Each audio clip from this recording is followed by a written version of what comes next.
Welcome to the show that takes up no more than 5 minutes of your time, but could help you gain massive real estate knowledge. It's 5 Minutes in Real Estate with best-selling author Shane Willis.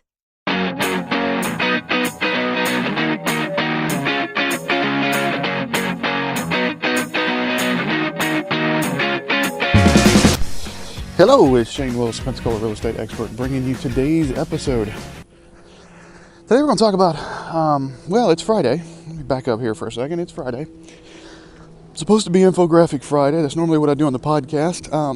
I had an infographic ready. It talked about I give you an infographic on the cost of mortgages over the last 40 years, and basically give you an example of what a television looks like based on these mortgages and what it would cost you.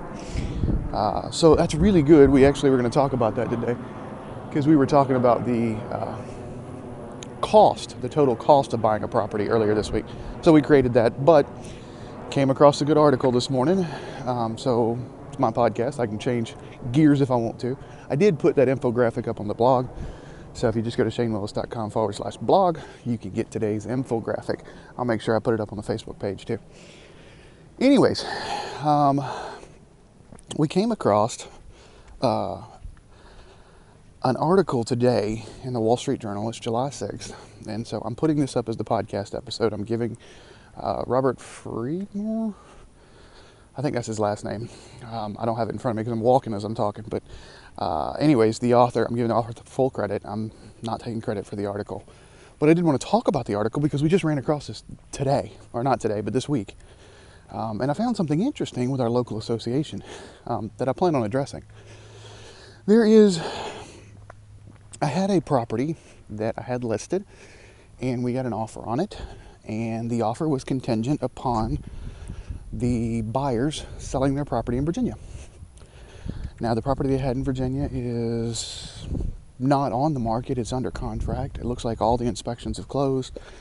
It looks, everything looks strong for that contract. The only reason the buyers are not closing literally next week, or the buyers for my property are not closing their property in Virginia next week, is because they didn't want to have no place to live for 3 weeks. So they're the ones holding off. It looks like their buyers already ready to go.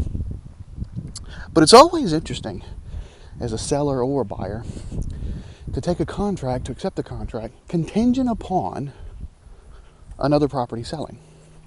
It's always an iffy subject, because now we're basically taking our property off, and I represent the seller in this deal.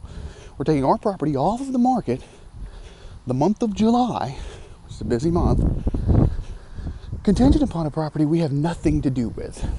Nothing to do with. So it's always iffy. But there was a way that we used to handle this 10, 11, 12 years ago. I have not seen one of these. And it was funny, the buyer's agent actually said, "Have you considered this?" And I honestly forgot about this. One thing I love about real estate is no two deals are ever the same. And there's always something interesting about it. There's something called a kick-out clause in the state of Florida. The article the Wall Street Journal wrote today, now I just dealt with this Tuesday. So the day before 4th of July, I'm dealing with this. And then today, this article comes out in the Wall Street Journal. That's why I just turned it into a podcast, because obviously the universe is telling me we need to talk about this. The Wall Street Journal called it a bump clause. Florida Association of Realtors calls it a kick-out clause. Basically, it says that we know we're making it contingent upon another property selling. So we're going to go under contract, but you, Mr. Seller, Mrs. Seller, have the right to continue to market the property as active. Continue to show the property. And if you get another offer, me as the buyer of this particular contract, I have two options. Either A, I can back out, get my earnest money deposit back and move on, or B, I can remove those contingencies. There's two contingencies that get removed at this point. It removes the contingency of selling the other property. It also removes the financing contingency. Okay? And so now all contingencies are removed and the original contract is honored. Now, there's some good and bad to both sides on this. To a seller, you get a chance to continue to market a property. But just because you get another offer in doesn't mean you need to jump on that second offer. Your first buyer may be, bird in the hand type deal. I think they actually mentioned that in the article, bird in the hand. Plus, if the original buyer is willing to remove those contingencies and you're going with the second buyer, even if there's $1,000, $2,000, $5,000 more, okay, you don't have to match. The first buyer does not have to match the second offer. They just have to remove their contingencies. So the positive side is you get a chance to continue to market the property. So there's no downside there. The negative side is you're going to have to keep emotions in check, especially if you get a better offer, because that first buyer may remove all their contingencies, and you need to honor that to take all the emotions out of it. And I understand sometimes I've had deals like that happen before, and the second offer is $5,000 more with no contingencies.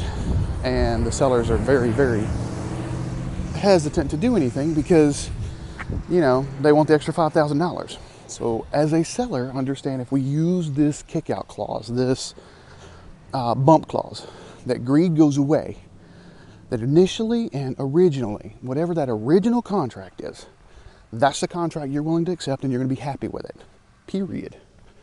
Because your second offer may not. And that is even if you get a second offer, you may not. Now, to a buyer, this can entice a seller to accept a contract with you selling the other property. That's a very positive thing. We're starting to see that come around now. Especially if you've been listening to the podcast for a few months now, there's certain price points in Escambia and Santa Rosa County that are neutral markets. They're not seller's market. This property that I'm talking about now that I ran into this on Tuesday is in that price point. It's in the $300 to $350 price point. Well, $300 and $350, there's about 7.1 months worth of inventory. That puts it slightly towards a buyer's market. So you don't want to, let me back up. So that puts it slightly towards a buyer's market. But everybody that I have that's selling a house in that price point, they see all the news that it's a seller's market. The mentality, and that's something I'm having to fight quite a bit, the mentality is, well, it's a seller's market. So I don't want to take my property off the market for a month.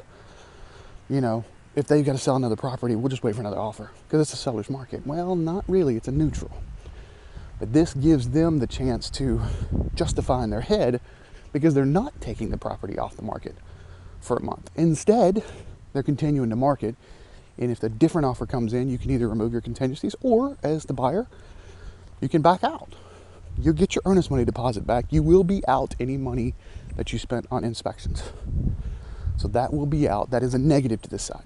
You may spend money on inspections and you may have to get it out. But if you're trying to entice a seller to do this, that's a huge, huge benefit. Now, I've seen this work a lot. I did more of this when I was working down in the Tampa Bay area.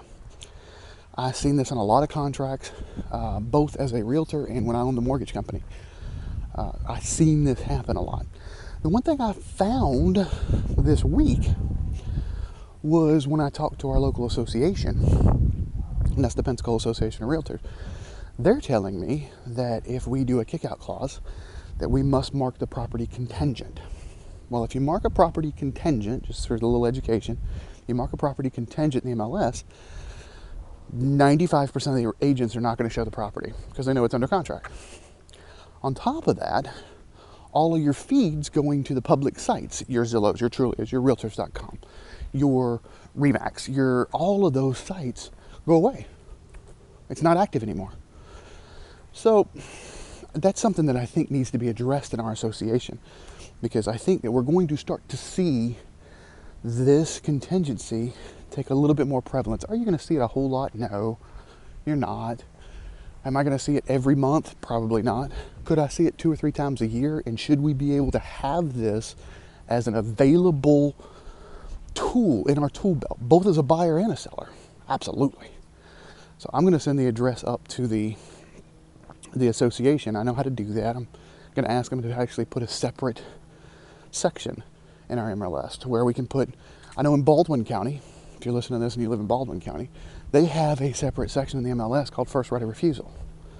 The one downside on the first right of refusal, that's basically for these kick-out clauses, but the downside is it stops flowing through to the sites. Your Zillows, your Trulias, your Remaxes, all those. Okay? We don't want that.